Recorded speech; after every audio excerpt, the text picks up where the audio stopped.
Hey guys, starting to do some of my videos on fallacies now, and there are a million different ways I could start this off, but for whatever reason, I think one of the most important areas to focus on, at least initially when you're trying to learn about fallacies, is how people overgeneralize. I see this a lot in the debates I have because I have science-based debates where people are trying to talk about research and interpret statistics and things like that.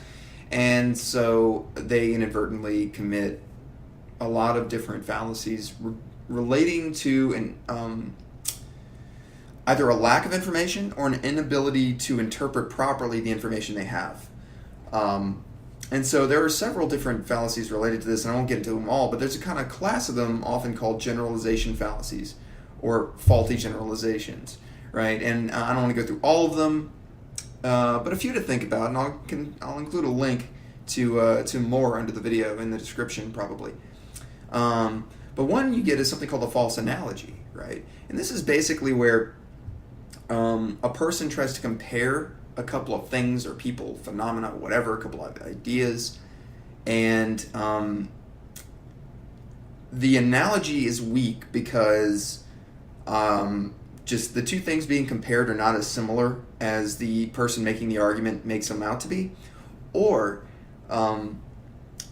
the objects or the ideas or the things being compared aren't specifically similar in the way they would need to be for that argument, for that analogy to work.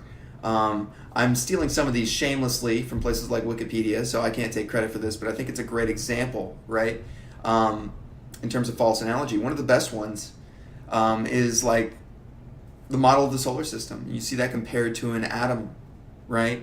In our solar system, we have a sun in the center, and we have planets orbiting around it in a plane. And one of the early models that you see in chemistry or in physics at the atomic level, you see a model of an atom with a nucleus in the center, and then you see these electrons orbiting around it. We know from studying electrons that they can jump from position to position. From one orbital to another, they can gain and lose energy, and so change their distance or their what we would guess would be their distance from the center about which they are orbiting. Of course, electrons don't really orbit in the way that planets do, but that's a different discussion. Point being, they can move back and forth. And so if you compare the two, you might make the faulty analogy or the false analogy that, oh, okay, well, our solar system is like an atom, and electrons that are orbiting in an atom can move back and forth in different levels. So planets must be able to just jump spontaneously from one orbit to another in our solar system. And if you study, Newtonian physics or, astrophysics, it's clearly not the case. But if you don't have enough information, you might make that mistake. Another one, also shamelessly stolen from the same page, was regarding a Hitler analogy, which kind of relates to my Godwin's Law video I just did. But that's basically where maybe you make an argument that having a degree of national pride is a good thing. And then somebody else says, well, you know what, Hitler had a great deal of nationalistic pride, and you see what he did. And so you're falsely making an analog there between, just any person who espouses a particular view of, national pride or, nationalism on any level with Hitler. You're saying basically that you have enough information to determine that this individual might become a genocidal, murderous maniac because they love their country. And that's quite false. There are a lot of people that love their country and, are not murderers. So, hopefully that makes some sense.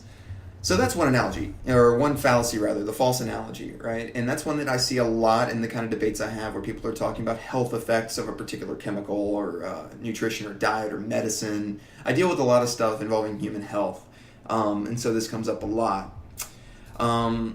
Another one that I see a ton of is something called a hasty generalization. And basically the idea behind this is that you have a very small amount of data. You see this a lot in research. When people first start reading research papers and they don't understand the context or know how to look at the totality of something, they draw a generalization about the world or about a large phenomenon from a very small amount of information. You see, let's say one small survey was given to people. You interview a dozen people on the street in your hometown about what they think about global warming. And let's say, 9 out of the 12, so, 75% of them believe it's a hoax. And you say, oh, well, all people must believe that, or the vast majority of people must believe that global warming is a hoax. But you only interviewed a dozen people in your hometown. And so more people in your town might give you a different answer or a different kind of, picture based on how the data skews just in your town. Different towns can be totally different states, different countries, right? And different populations specifically, right? The average person on the street maybe doesn't know a whole lot about climate science, whereas somebody who spends years and years studying it is likely to know a lot more about the subject. So, you have to be aware of the limitations of the information that you have. So a hasty generalization is it's really common. I used a survey analogy there, but you can also use things that are more, that aren't about subjective opinions. You can look at incidents of a particular illness, let's say, or meat causing cancer, right?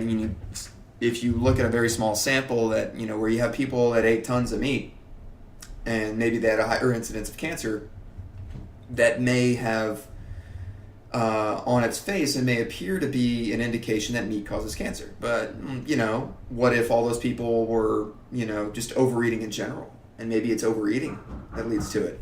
So that's something to think about. So the point in all this really is just that a hasty generalization is... It's basically you're just jumping to conclusions and you're drawing a potentially faulty conclusion based on limited evidence. So it's important to know how to interpret the evidence that you do have and not overestimate or oversell the quality of it or the quantity of it, right? One study does not a consensus make. So it's important to be able to look at that and understand that. And in terms of consensus, I'm going to talk about that a little bit more in a future video, most likely, or perhaps a write-up that I do. So there are millions of other examples of hasty generalizations, but I think you get the idea. You only have a few data points or a small sample size or something, or maybe it's a large sample size, but it's not a diverse sample.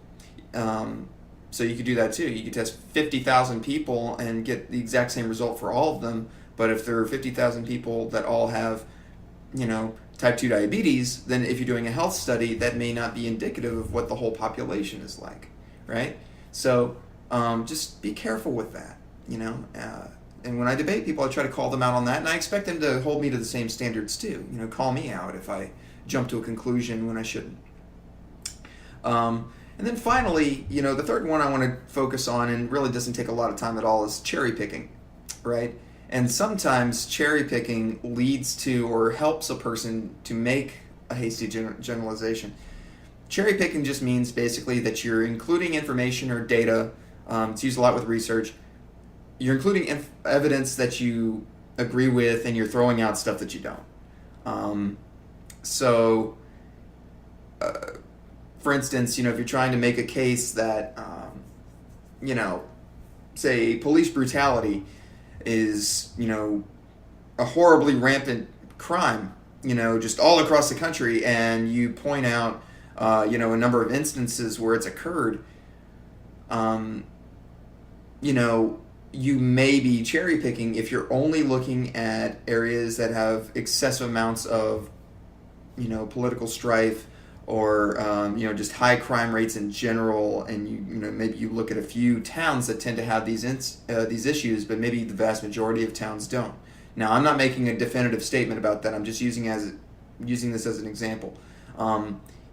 Make sure that you're not just throwing out other data that's important and relevant to the discussion because you don't agree with it or because it doesn't support your position. Your position should be founded on the data, on the evidence, on what there is to bring to the conversation. You don't pick a position and then, just select stuff that backs it up and then ignore everything else. That's not a rational way to do it. That's a great way to be a politician. That's not a great way to be a scientist. It's not a great way to argue rationally. And by the way, that comment is not meant as a slight against politicians. All I'm saying is that in politics, typically, people aren't stopping you whenever you commit one of these fallacies. If you make an argument that sounds good and the other person doesn't bring up any evidence to the contrary, to refute what you say, even if you know that there's evidence against you, well, if they don't bring it up, you're sure not going to bring it up because you want to look like you know what you're talking about. So that's something to think about. This video's run long, so I'm going to stop it here. But those are three, major fallacies that I think are a big, big deal, and for beginners that are really important to think about. Right? You got false analogy, hasty generalization, and cherry picking, and there are tons of others, but those are all fallacies that are generally lumped into faulty generalizations or generalization fallacies, some name like that. So you can look up that stuff. I'll include a link in the description. So. Hopefully you got something out of this. More to come.